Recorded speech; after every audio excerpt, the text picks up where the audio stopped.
Vanchinathan Iyer. The branches of Abhinav Bharat, a revolutionary organization founded by Swatantraveer Savarkar, had spread not only all over India but also in every nook and corner of the world. Although, on account of certain circumstances and also due to the arrest of Swatantraveer, the work of the organization had to be carried out under different names. Its basic root was in Abhinav Bharat. Inspired by Sri VVS Iyer, a right hand of Swatantraveer Savarkar, Sri MPT alas Thirumal Acharya had started the work of Abhinav Bharat in Pondicherry in 1908. Inspired by him, many secret organizations started work in South India.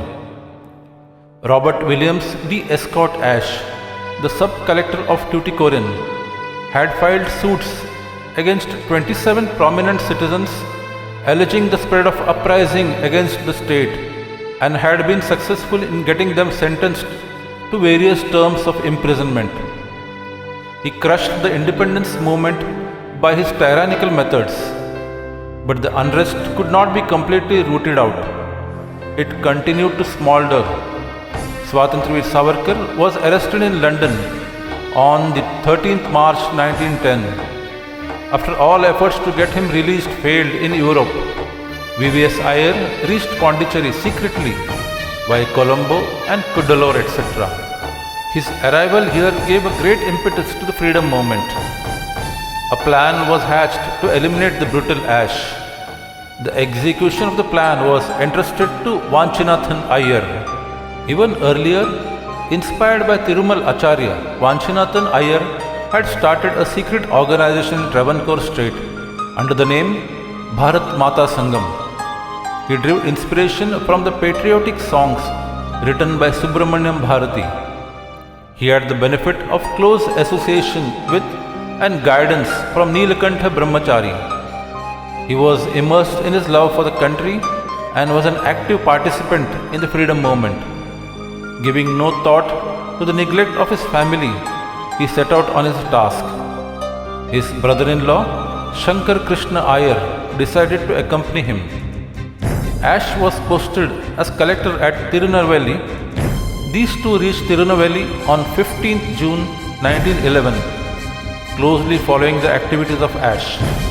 Having decided to kill him in the collector's bungalow itself, Vanchi proceeded and reached the bungalow under the pretext of giving some memorandum. Ash was not in the bungalow. Vanchi learnt that he was to proceed to Kodaikanal by train with his wife on 17 June to spend some time with his children who were studying in Kodai.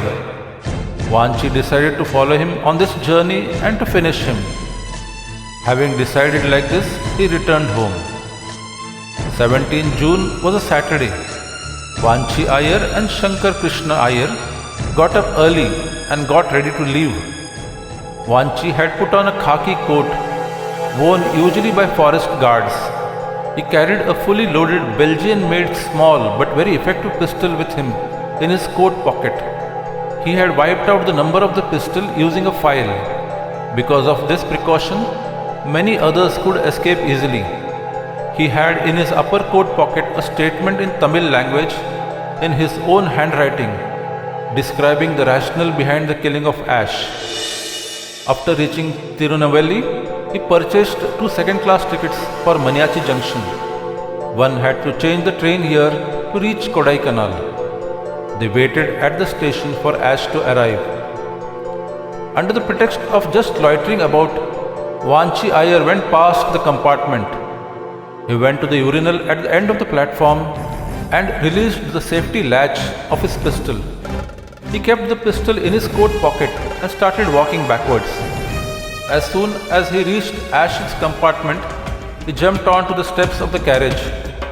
As soon as Ash noticed this, he threw away the newspaper in his hands and started shouting to drive him away. In a split second, the pistol was in Vanchi's hands. Taken aback, Ash threw his hat towards him, but before that, the bullet was fired and had found its mark. It crushed the shoulder bone, destroyed the lungs, and had passed through the abdomen. Ash collapsed in a pool of blood. Vanchi started running on the platform. When he saw Kadir and others pursuing him, he fired a shot at Kadir to halt him. The crowd stood back, but the urinal at the end of the platform ended Vanchi's escape route. He took shelter in the latrine. A big crowd had assembled outside the urinal, but no one had the courage to move forward. The station master asked for armed police from the town. Seeing the armed police before him, Vanchi knew what was in store for him. Instead of being taken alive by the police, he decided to sacrifice his life. He fired from the pistol into his mouth and ended his life journey. Although a sound of firing came from the urinal, and then all was quiet, nobody dared to move forward. At last, an armed police entered the urinal. He found Vanchi's dead body there. During the search, the police found in Vanchi's coat pocket the letter written in very forceful and effective language. In that he had written, "Today every Indian is striving to drive away the English and to re-establish the Sanatan Dharma. The British are trying to arrange the coronation of George V in India. 3,000 people from Chennai have taken a vow to kill him.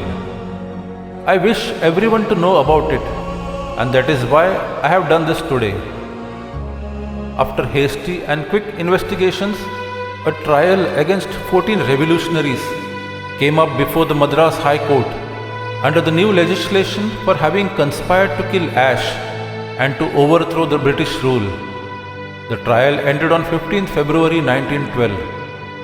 No one could be found guilty of having plotted Ash's murder, but all the accused were sentenced from terms of imprisonment ranging from 1 to 7 years for having conspired to overthrow the British rule.